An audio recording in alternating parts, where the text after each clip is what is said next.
Words often confuse की list में कुछ ऐसे वर्ड्स हैं जिनको आप वन बाई वन सीखने जा रहे हैं और आप नोट करते जाइए।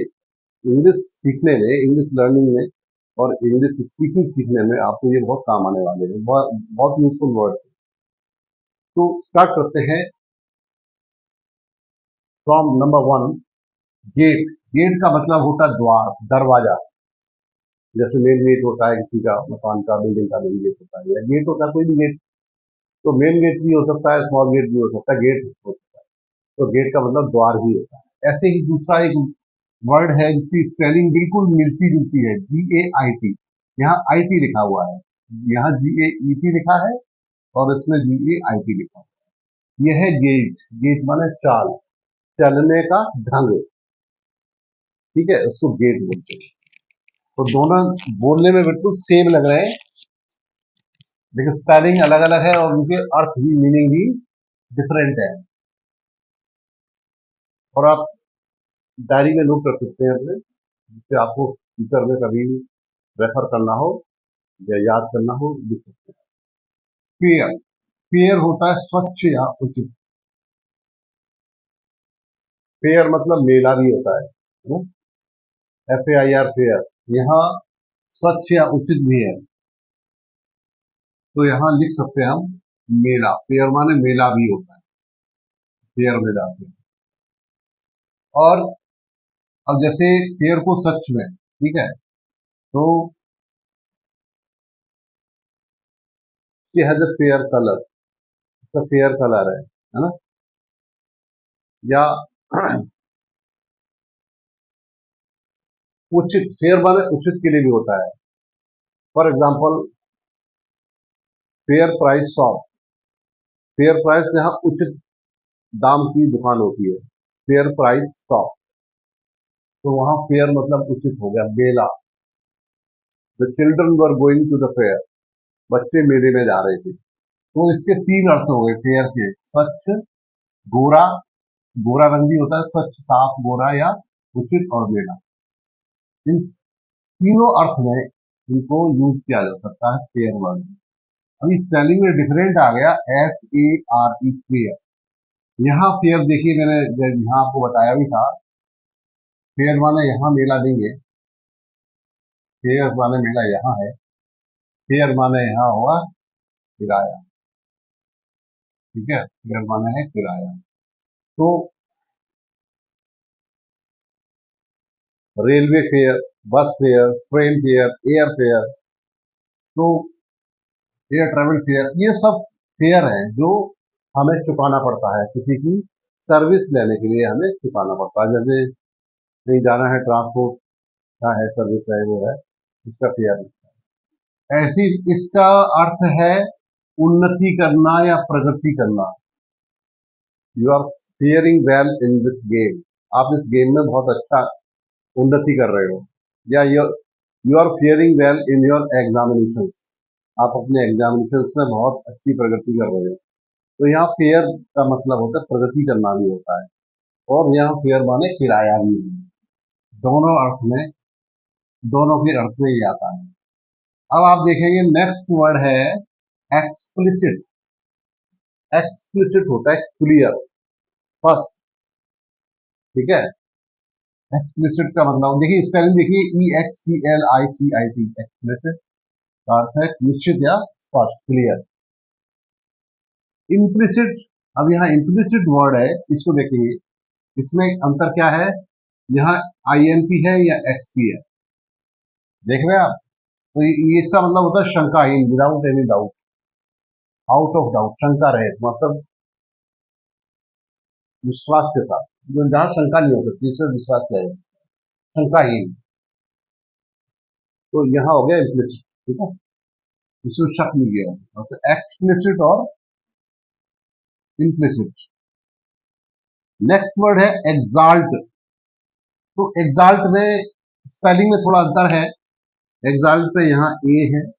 इस एग्जाल्ट का मतलब है प्रशंसा करना या किसी की तारीफ करना। ठीक है, एग्जाल्ट।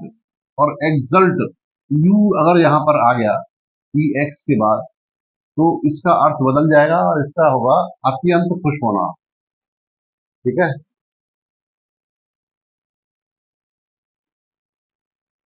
फाइनल, फाइनल का अर्थ है अंतिम, last. This is your last chance, है ना, फाइनल चांस। ऐसे तो फाइनल भी हो सकता है, इसका अर्थ है अंतिम। He was appearing in the final examination, है ना। नाउ फाइनेल, यहाँ पे ई और जुड़ा हुआ है, एल के बाद ई को ऐड किया गया, फाइनेल। फाइनल, यहाँ ये फाइनल है, फाइनल हो जाएगा। फाइनल होता है समापन, समापन या समाप्ति। जैसे कोई फंक्शन हो रहा है, प्रोग्राम हो रहा है, कोई उत्सव हो रहा है, तो उसकी जो समापन होता है वो फाइनल कहते हैं। Final, finale, sorry finale. ठीक है, उसको फिनाले कहते हैं।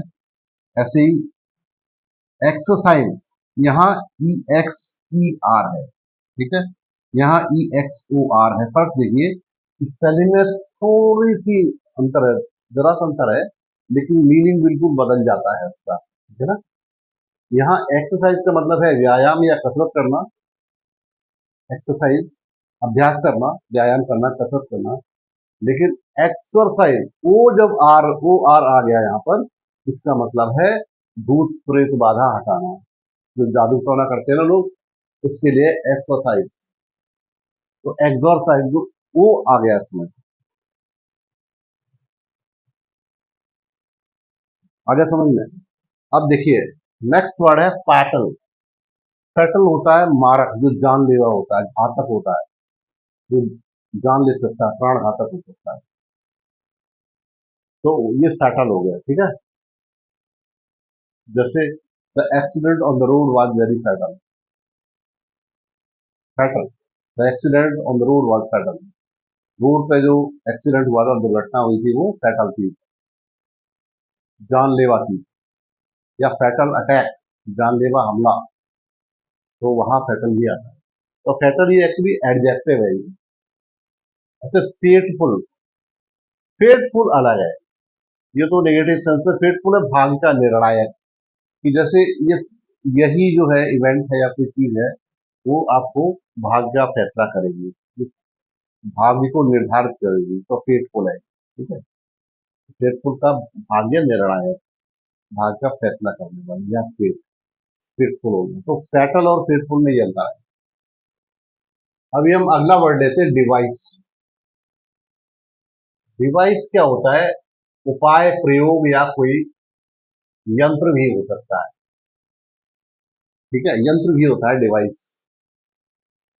और डिवाइस का मतलब उपाय या प्रयोग। जैसे किसी काम को करने के लिए कोई उपाय करते हैं, कोई तरीका अपनाते हैं, या कुछ एक्सपेरिमेंट करते हैं, वो डिवाइस है। और कुछ यंत्र यूज करते हैं, वो भी डिवाइस है। तो डिवाइस का, यहाँ सी ई देख रहे हैं आप, इसमें एस ई लिखा हुआ है, ये हो जाएगा डिवाइस। डिवाइस, ये डिवाइस, ये डिवाइस।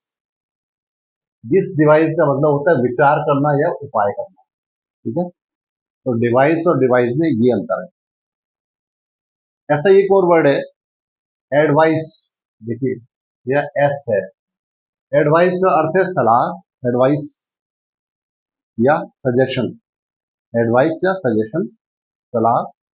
और यहाँ एडवाइस का मतलब है सलाह देना, ये वर्ब होगी। तो ये यहाँ वर्ब है, तो ये नाउन हो गया। ठीक है, ये एडवाइस नाउन है, ये एडवाइस हो गया verb. He advised me to go by air. ठीक है, he advised me to go by air, उसने मुझे सलाह दी हवाई यात्रा करने की, है ना। तो ही एडवाइज्ड मी, यहाँ सलाह देना। अब देखिए इकोनॉमिक। इकोनॉमिक होता है आर्थिक, जो धन से संबंधित होता है, अर्थ से संबंधित होता है। ठीक है, वो आर्थिक है, इकोनॉमिक है। अब नेक्स्ट वर्ड है इकोनॉमिकल। इकोनॉमिकल होता है जो, जिसमें ज्यादा खर्चा नहीं होता है, बचत कारक होता है, जिसका थोड़े पैसे में ही काम हो सकता है, वो होता है इकोनॉमिकल। बचत, बचत कारक है। या नेक्स्ट है एलिजिबल। एलिजिबल होता है योग्य। एबल, जैसे किसी एग्जाम के लिए एलिजिबल है कोई, या किसी पोस्ट के लिए एलिजिबल है, तो वो योग्य, उसके लिए वो योग्यता रखता है एलिजिबल। इलेजिबल, देखने में एक जैसे लगते हैं, थोड़ा अंतर है। इलेजिबल का मतलब है अपठनीय, जिसको पढ़ा न जा सके, जिसे पढ़ा न जा सके,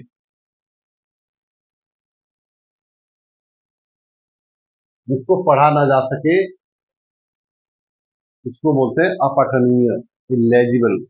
जैसे लिखावट किसी की होती है और साफ नहीं होती है, तो वो इलेजिबल होगी, ठीक है।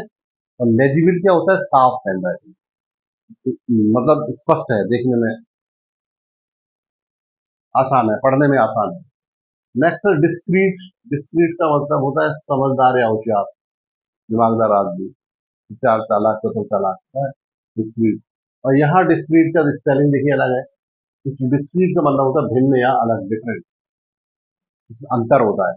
तो यहाँ डिस्क्रीट और डिस्क्रीट में ये अंतर है। दोनों वर्ड्स है देखने में सेम जैसे लगते हैं, लेकिन स्पेलिंग में अंतर है। एक और वर्ड ऐसा ही देखेंगे, एक्सपेंड। एक्सपेंड मतलब होता है फैलना, विस्तार, फैलना या फैलाना या विस्तार होना, एक्सपेंड। और ये एक्सपेंड है, ई एन डी यहाँ पे, यहाँ ए है और ये ई है, तो ये एक्सपेंड का मतलब है फैलना या फैलाना। और ये इस एक्सपेंड का मतलब है खर्च करना, एक्सपेंडिचर, ठीक है। I expended 500 rupees on the lunch, ठीक है। तो यहाँ एक्सपेंड हो गया, एक्सपेंड माने खर्च करना, और इस एक्सपेंड का मतलब होता है विस्तार। देखिए थोड़ा सा ही अंतर है, ए और ई का फर्क है, और मीनिंग में बिल्कुल चेंज आएगा, देखिए दोनों में, है ना। ऐसी यहां देखेंगे, डिस्क्रिपेंसी, शॉर्टेज या कमी। मान लो कोई चीज है, कोई काम हुआ, उसमें थोड़ी सी कमी रह गई, या कोई सामान है उसमें थोड़ी डिस्क्रिपेंसी रह गई, मतलब ज्यादा नहीं, थोड़ी सी कमी रह जाती है, वहां डिस्क्रिपेंसी होती है, यानी कमी। यहाँ डिस्पैरिटी है। डिस्पैरिटी का मतलब है असमानता, जहां समानता नहीं है, डिस्पैरिटी। और डिस अगर हटा देंगे, खाली पैरिटी लिखेंगे, तो पैरिटी का मतलब होता है समानता। इसमें एक वर्ड और बनता है एट पार, समान रूप, समान, एट पार, ऐसे होता है, पार मतलब समान, तो उससे बन गया पैरिटी। डिस्पैरिटी मतलब असमानता। तो ये बहुत इंटरेस्टिंग वर्ड्स हैं, आप इसको सीखते जाइए, नोट करते जाइए। आई होप ये समझ में आ रहे होंगे सबके। और जितनी अच्छी आपकी वोकैबुलरी आप इंप्रूव करेंगे, उतना ही अच्छा इंग्लिश सेंटेंस सीखने में आपको आसानी होगी, इंग्लिश बोलने में, इंग्लिश लिखने में आपको आसानी होगी। रीडिंग, राइटिंग और स्पीकिंग स्किल सब आपकी इंप्रूव हो जाएंगी, लेकिन बशर्ते आप वोकैबुलरी को स्ट्रॉन्ग करते जाएं साथ में, ठीक है। अब देखिए अगला वर्ड है डिक्राई। डिक्राई मतलब होता है निंदा करना, है ना। और डिस्क्राई यहाँ एस और जोड़ दिया है। तो डिस्क्राई होता है खोजना या भापना, जैसे कोई कुछ ढूंढ रहा होता है, खोज रहा होता है, नजर रखता है, डिस्क्राई, खोजना, भापना। ड्राउन, ड्राउन का अर्थ होता है डूबना, और सिंक माने भी डूबना, दोनों का अर्थ डूबना है। लेकिन ड्राउन होता है डूबना व्यक्ति के लिए, मान लो कोई व्यक्ति है, वो डूब गया, स्विमिंग पूल में डूब गया, नदी में डूब गया, तो ही ड्राउन इन द रिवर, है ना। ड्राउन मतलब डूब गया। लेकिन अगर कोई वस्तु है, जैसे जहाज है, नाव है, the boat sank in the river, नदी, रिवर में सैंक, सिंक का सेकंड फॉर्म है सैंक, नदी रिवर में डूब गई, वो नाव रिवर में डूब गई, नाव नदी में डूब गई। तो यह सिंक का मतलब होता है डूबना, लेकिन ये वस्तु के लिए होता है, ये व्यक्ति के लिए हुआ था। तो इसमें दोनों में अंतर आपको पता होना चाहिए, ये व्यक्ति के लिए और ये वस्तु के लिए है। तो ऐसे बहुत सारे वर्ड्स हैं, अनेकों वर्ड्स हैं जो आपको सीखने चाहिए, और जो आपको इंग्लिश लैंग्वेज लर्निंग में बहुत यूजफुल है। वीडियो अच्छी लगती है, अगर बढ़िया समझ में आ रही है, तो इसको शेयर बिल्कुल अवश्य करें। आप शेयर करेंगे तो और लोगों को benefit, और लोग इससे लाभ उठा सकते हैं। तो जुड़े रहिए इंग्लिश फंक्शन क्लास के साथ। Wish you all the best.